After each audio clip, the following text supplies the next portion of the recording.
Hello. Right, okay, so if you thought the last talk was too theoretical, sorry. Um, Although this one has less Haskell, I promise, so like it's a little bit more, hopefully a little bit more intuitively easy to grasp. Often I get questions like, well, in intent-centric architectures, you still have MEV, right? And my answer to those questions is unequivocally yes. So intent-centric architectures do not like magically solve any MEV problems. In fact, what I'm going to be talking about in this talk is an MEV problem that I think we haven't even really considered yet, that basically everyone has, and I think we probably should talk a little bit more about, which is why I'm bringing it up today. Um, but yeah, I also just want to clarify that, Guillermo and Tarun and all of these brilliant mathematicians keep proving many things impossible, and I am promising to do none of the impossible things, including the impossible things that were proved in the last 2 months of papers, which I haven't read yet because I'm a little behind. But right, okay, so I'm going to talk about the edge of MEV, which is a sort of metaphor, both in the kind of sense that it's like the edge of the current MEV research discourse, I think, and that there's an interesting graphical representation of the whole question, which I'll get to at the end. Particularly something which I think we should be thinking about related to switching costs, and something I've taken to calling the slow game. So let me first kind of just situate this talk, because I think it will be helpful. Thanks to particularly Niketa and Sheen from Flashbots for the conversations in the past few weeks. This is it's a speculative talk. It's like there are not mathematical proofs yet. Would be very interested in collaborating. If it's all wrong, then that would be an interesting impossibility result. So at least there's like something that you'll get out of it. Yeah, I have a confession to make, which is that I still don't know what MEV is. It seems to lack a certain like conceptual unity. And we keep discovering new things which seem related to MEV. I mean, MEV is like maybe first and foremost a community and a research discourse, and I guess in that spirit, I think the things that we've talked about under the name MEV can be, to me, can be kind of classed in 4 groups, perhaps not exclusively. And the one I'm going to talk about today is supply-side price fixing. And I'll explain why I call it that and what it means. But first, let me just talk about the things which I'm not going to talk about. Okay, 1, no one really, oh no, these slides are out of order. Okay, I wanted it to be reordered. This one's first. Okay, no one really talked about too much about like cross-domain, a little bit from Skip, but I want to see the auction math. But no one talked too much about cross-domain MEV today yet. Cross-domain stuff is hard because of heterogeneous security and heterogeneous clocks. Those both produce gray hairs, and in their intersection, they produce like, the square number of gray hairs. And I'm not talking about this in this talk. Okay. Next thing, information flow asymmetry. Most of what like originally went under the term MEV, I think, is in this class. Basically, this is all stems from users somehow having less information at the time of intent creation or whatever they're signing than operators. And here I group, validators and builders and searchers, everyone into this like other class of operators. Users have less information and maybe don't want to spend as much time doing compute when they send their intent when compared to when operators make ordering decisions or make block inclusion decisions or stuff like this. And so order flow auctions, encrypted mempools, batch matching, commit reveal schemes, like blah, blah, blah. Basically all try to address this class of problems by changing the information flow or like adding an auction mechanism so that it's less bad. And most of the current sort of bad MEV that we seem like we don't want falls into this class, right? Then maybe the class of good MEV is, oh yeah, and I'm not talking about this. And maybe the class of good MEV is where cases where, like alluded to in the Uma's talk earlier, users really kind of want, and Zaki's users want to delegate the hard work of like doing the computation, particularly the stuff that's in NP or even just like poly time and requires data or whatever, to a third party. So meta transactions, account abstraction, specified builder algorithms to some degree, I would say, or like fairness criteria fall into this class. And most of this we would consider good or sort of desirable MEV. And I'm also not talking about this. Okay, I am talking about supply-side price fixing. And supply-side price fixing is really, it's quite simple. And I think maybe it's so simple and has been kind of neglected so far because it doesn't seem like an interesting research question, but I think in some ways that it is. So supply-side price fixing is merely that, just a fact. Interdependent transactions, if we want them to touch parts of the shared state, parts of state which are shared and compose, must be ordered in one logically central location. So not all transactions are interdependent, of course. You can intense transactions here are pretty fungible as words, but where they are interdependent, you have to order them in the same place. That location typically has an operator set. And the fundamental reason why it has an operator set is that we don't want to make a liveness assumption of users. So you can avoid, if you want there to be only one class of participant in the system, so like users equals operators, then the users need to be online. And typically, the whole reason why we do this, like blockchains and cloud computing and blah, blah, blah, is that like people don't like being online all the time, right? So that's the like basic reason. So we want to delegate liveness, which requires delegating custody, delegating the ability to sign, to like do something with our assets on our behalf, perhaps subject to some other requirements. There's some operator set, and that operator set fundamentally, just by the very fact of delegating liveness, that operator set chooses what to include. And as they choose what to include, they can always set a price. So you can like try and create norms around what prices they set, but they're always going to have the ability to choose whether or not to include a particular intent or transaction or whatever, and they will always be able to like accept side payment or like in some other way set prices, right? Okay. Cool. In particular, I've chosen to use this term price fixing. And price fixing, maybe this is not the end-all be-all term, just like a candidate term. We could also choose other terms. But price fixing has a long-standing background in at least like colloquial economic discourse. And that background implies a cartel. And this choice of wording is intentional, because I think we should expect operators in general to form a cartel. And by cartel, I don't, it's not like I'm not casting judgment, just saying that, operators, it's very easy for operators to coordinate. We've like built all these fancy BFT consensus mechanisms that literally make it easy for them to coordinate. They know the public keys, they know the voting powers. Like operators are going to coordinate, right? And also here, I want to, I've been a little bit like hand-wavy with the definitions, but mostly here when I say operator and throughout the remainder of the talk, I mean validators and people who have custody of assets. So builders and searchers and all of these other parties have like interesting relations to the information asymmetry kind of MEV, but the supply side price fixing only has to do with whoever ultimately controls inclusion in a block, right? Or inclusion in the like logically centralized ordering location that users want to coordinate on. And one, as far as I can see, this kind of, I'll explain in a sec how it might, why it's sort of an MEV-like problem. But just this very character of the system where operators for a particular ordering location can set a price is independent of all of the other kinds of MEV. This is just like they're ordering things in a place and they accept some kind of payment for ordering there and they can choose what that payment is. So something like EIP 1559 is, of course, an algorithmic price setting tool. Like it's a way that operators coordinate to set a price, but operators could always choose to like accept some other kind of payment, right? Or together add transactions or something to make the EIP 1559 P controller do whatever they want it to, right? Okay, so why should you care? Maybe this sounds like dull, but I think it is not. So I mentioned a little bit already, but we should expect operators to coordinate. Operators can set prices for inclusion. Operators we can expect to be rational, like they want to maximize their profit, depending on what they expect to happen. Sometimes maybe it's a repeated game, sometimes it's a one-shot game, but we should expect operators to be rational. And critically, operators have custody, as in if you want to delegate liveness, you have to, in effect, like if you issue a token, right? If you are Circle or something, I think it makes this example very clear. You are the person who controls the like redemption path of this token. Like you're bringing the value into the system, but you are delegating custody typically to the Ethereum blockchain or somewhere else, so that you don't have to be live or like involved in the block construction process or whatever.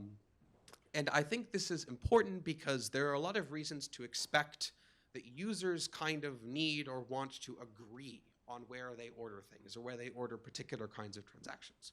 This agreement on one logical ordering location for interdependent transactions is what makes atomic composition possible. Even if you have, we also do like heterogeneous Paxos and stuff, and that helps a little bit, fuzzing on the boundaries of heterogeneous security, atomic composition, but you still need a lot of overlap, and you still need to choose, like, even if you're doing some heterogeneous security composition, you need to like choose, there's still a logical single location, right? You need to choose where that happens. And users must need to give up custody to avoid needing to be live. So suppose that users don't coordinate. Suppose that users, just like send their transaction somewhere and don't, talk to each other very much, right? and assume that there is some surplus from coordination, as in the users benefit from using the system in the first place. If they didn't benefit, they wouldn't be using it. Then I argue, in a world where users don't coordinate, the operators can charge like almost as much as the surplus from coordination before it becomes individually rational for users to leave. This is basically like a coordination problem. Like I, as a user, if I benefit from using the system and the operator charges me like $5 to send every transaction, not because it costs $5 to run the computers, but because they know that they can charge me $5 and I'll still send the transactions, then that's like the individually rational equilibrium, right? If the users don't coordinate. I think also this comes into play. So maybe like the nice, easy setting is where there's a repeated game between the operators and the users, and the operators want future revenue from future user transactions, so they don't want to stiff the users too much because they might leave. But if operators expect users to leave, it changes the game theory. Then it's a one-shot game. So if I am the validator set of let's just say the Ethereum blockchain, and I see everyone is like taking their assets over to some rollups or some like other logical ordering locations. Maybe they have decentralized sequencers. They have like basically sovereign custody. And if I think that, well, maybe people will stop sending me transactions now. Maybe it's not a repeated game anymore. Maybe the users are going to go somewhere else. But the users right now have their assets under my custody. Then the rational action for me is to charge basically as much as the assets themselves are worth to allow the users to exit, right? So the rational action for an operator is to see, oh, this transaction is like sending this asset over this bridge. It's probably never going to come back. Maybe it's USDC, and Circle already does the like smart cross-chain thing where they'll accept your asset on the other chain natively, so it never needs to be sent back to, say Ethereum anyways. It's unfair to pick on Ethereum. It's just like the easy example. It doesn't apply uniquely to only Ethereum. But so if I, as an operator, and I, as a like coordinated set of operators, expect users to leave, I should like charge them as much as possible because this is the final round of the game, right? And as soon as they've left, I'm never going to get any more revenue. So I should charge them like as much as possible as soon as I see a bridge withdrawal transaction. I think basically we don't see this yet, but it seems to me that we should expect to. Yeah, I think that this like category of MEV is another strike in the coffin against the conceptual unity of MEV as a concept, because it is unrelated. As in, you can do all the cryptography you want, you can do like nice privacy-preserving intent-centric architectures, you can do Suave, you can do TEEs, you can do order flow auctions, and it does not help one whit with this problem. Maybe the only like asterisk is that if users have sort of heterogeneous security preferences such they're willing to accept multiple ordering locations, then maybe you can do some like coordination between the users, in the counterparty discovery layer or in the intent layer, but that only helps with like better balancing transactions across a set of different logical ordering locations. It doesn't help with a bridge withdrawal tax or just with the like basic price fixing. Also, one thing you might think is that, oh, these systems might make it harder for operators to figure out what users are doing, and I think to some extent that's true, but operators can easily like just test different fee levels and see what users are willing to pay, right? And still, if users don't coordinate, they will individually be willing to pay just under whatever the usage of the system is worth to them in the first place. So I think one kind of danger in the just the applied MEV research discourse is that we want to be careful that we don't build systems that only solve the problems that we see right now, because some of the problems won't happen until things are widely adopted. Like, for example, Ethereum validators are like, they're nice. They post pictures on Twitter of their validator setups. They go to conferences. They like know you. They're your friend. They don't want to like screw you too much. There are these sort of side social channels of interdependency. And I'm not saying these are wrong. They're great. But if we look at sort of the real world outside the blockchain ecosystem, I mean, who extracts, the typical Silicon Valley business model has not only ended up kind of exploiting switching costs, it's often explicitly designed to maximize switching costs, right? And they are kind of analogous to the operators in this scenario. So I would expect that in the long run, if operators see that people are leaving or something like that, they're going to have some pretty simple algorithms to recognize those kinds of transfers and charge higher fees. So Then I proposed that we need something, and in fact, in some sense we already have, just not codified, something called the slow game. And by the slow game, I mean the coordination process amongst users to select, perhaps plural, but logical ordering locations. As in however it is, and you could do this in different ways, but however it is that users agree on where they want to send interdependent intents and transactions, which need to be ordered together. I think this includes splitting up non-interdependent flows between operators so that you avoid just like high prices due to high demand exceeding supply for one particular location if you didn't need interdependency. And I think it also includes, I think users need the ability to make a credible commitment that they will switch away from it, that they will basically fork out extractive operators in a way that is sufficient to change the game theory. So this is maybe just a new word, and I think the slow game is already happening. It's just happening socially, as opposed to, in a more algorithmic way. By using particular applications on particular chains, that's a kind of affinity of certain kinds of intents or perhaps assets to certain logical ordering locations. By moving to rollups with lower fees, luckily I think Ethereum validators are not doing, this kind of like exit tax price discrimination yet. So it's still pretty easy to move off the system. If you're complaining on Twitter that fees are too high and that you will leave, you are playing the slow game, because you're making a little bit, but not a coordinated threat, but like a little bit of a threat to the operator set that if they charge such a high tax or like don't optimize, kind of like the operator set charging a high tax versus like not optimizing their software so they can process more transactions. At some squint level, these are kind of the same thing. You're already playing the slow game, but the way it is currently played, the slow game is sort of messy. It's like social. It's subject to propaganda. It's not very efficient, especially with all of these heterogeneous protocols, heterogeneous systems, websites. They're pretty high switching costs. So I have a modest proposal, just what seems like to me an interesting avenue of research. Bonus points to anyone who knows where this screen cap is from, but when faced with a coordination problem, which you want to kind of ritualize, often a good solution is to craft, perhaps both tech and culture for a protocol. So if we kind of reduce this problem to its essence, here all we are talking about in terms of operators, as I mentioned, is custody. So operators custody assets, their signature is required, they can deny providing that signature, that's why they can extract in this way. Then we make a liveness assumption of them, clearest example, Ethereum validators. So what do we want in playing this slow game? It seems to me like as users, and I'm presuming that we are the users here, designing for the users. You can also design for the operators, but usually the question is framed in this way. We as users want to delegate to operators. That's like why we're doing this in the first place. We don't want to be online all the time. But we don't want the operators to charge too much in some like hand-wavy way that is hard to exactly quantify, but we want to set prices. And I think that if users coordinate, users have the ability to set prices because they bring value to the system by choosing to use it. If we assume that mostly, these distributed systems are used as accounting techniques to track things going on in the external world, users choose to like create that correspondence between the external world and the accounting system by using it. So ultimately, they have the negotiating leverage. Operators want their tokens, in other words, and users want to negotiate.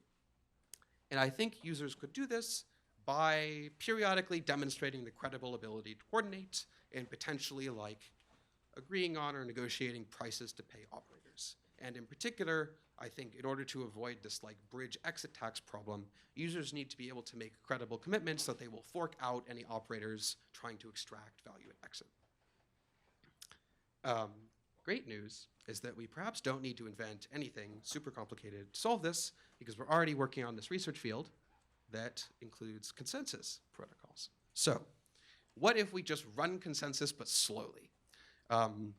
Slow game consensus is the opposite thing that you typically think of when you think of like fast blockchains. Mostly we work on making the blockchains faster.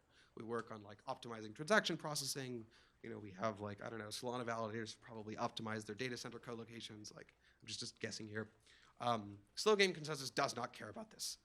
All we need to do is periodically demonstrate the ability to coordinate, signal to other users to make it easier to coordinate on which operators will be used, and credibly threaten, when necessary, to fork out operators who try to extract too much.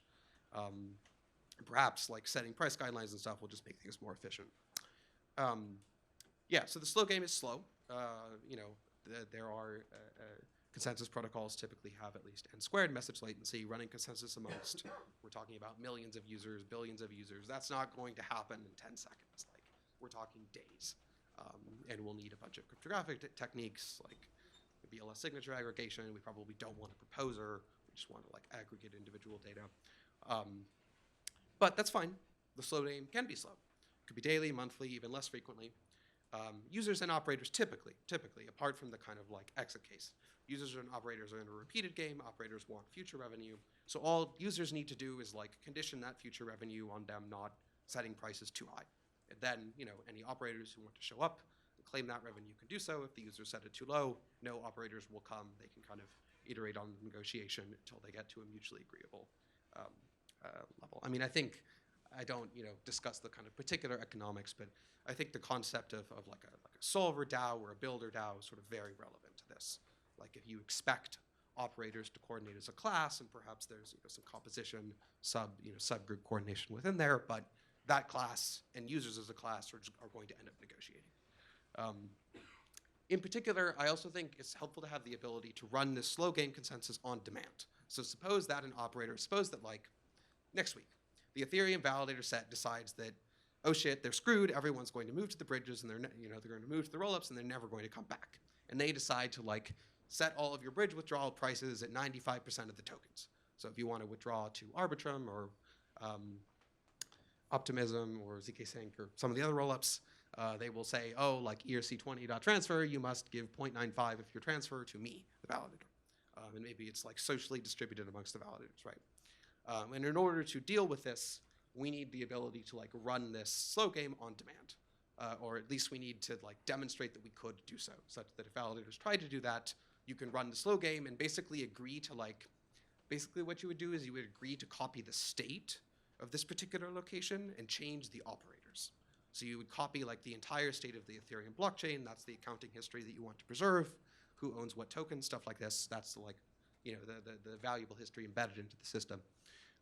You would copy that to a location and set different operators. And you want, because this is a coordination problem, you need to do it atomically. So you need to run consensus amongst the users because you want to like switch all of your, you don't want two forked Ethereums competing with each other. You want to just switch all the state atomically to a new location. Yeah, so I mean, in some sense, this is nothing new. We're already doing consensus. People are already like talking amongst themselves about where to send transactions, but we don't have a protocol. And I think a protocol would make the threat more credible and provide kind of a like periodic test that we actually have like sovereign networking infrastructure and the ability to fork out operators if they are too extractive. And luckily, it's like maybe not even that hard because we're just running consensus with a lot of people. So I promised I would get back to this part at the end of the talk. It's the edge of MEV. I haven't, fully, I haven't fully figured out the best graphical representation. This one obviously is a little bit ad hoc, but I think one way of thinking about things is that like users are the large, if they're not coordinating, they're disconnected dots, but if they're coordinating, they're a circle. Users are the large circle at the edge of the system, and they interface between the system and the outside world.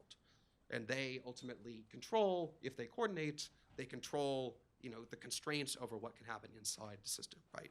Now, if users don't coordinate, the MEV gets kind of sucked into the center, right? The center are the red operators, like small group, coordinated. But if users coordinate, the center is paid some amount that is, negotiated but effectively fixed by the users, and everything just keeps going. One question which needs more mathematical formalization that I've not provided is what does the end state equilibrium of this system look like? And I think there are a lot of complexity, dimensions of complexity and sort of multivariable preference optimization that I've completely and criminally glossed over, and they're not trivial, such as locality, physical locality, low latency, trust. Users might just trust completely different groups of operators for other reasons or privacy reasons.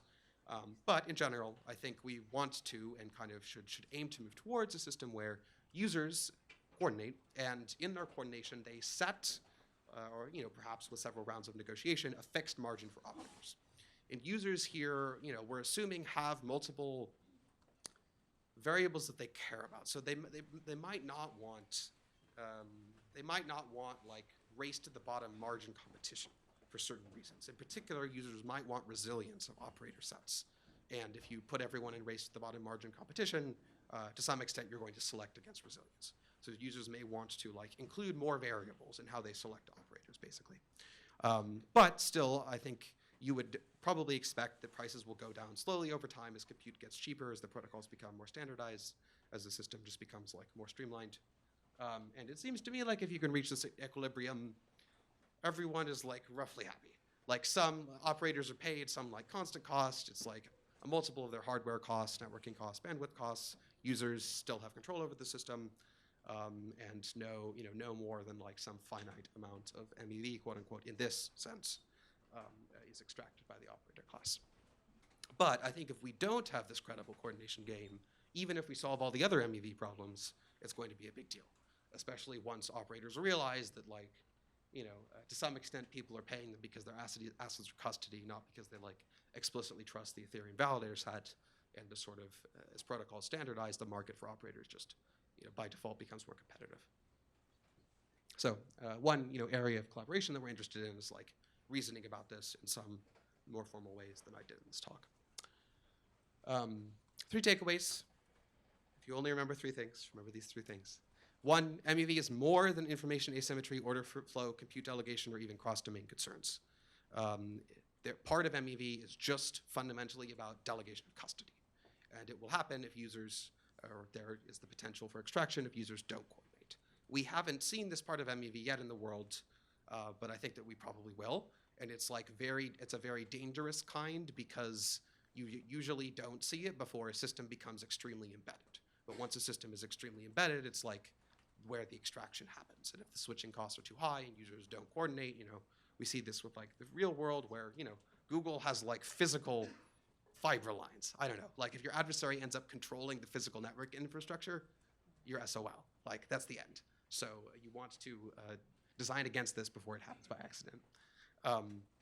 Takeaway 2, users decide what is valuable, and ultimately they have like the winning position in this game.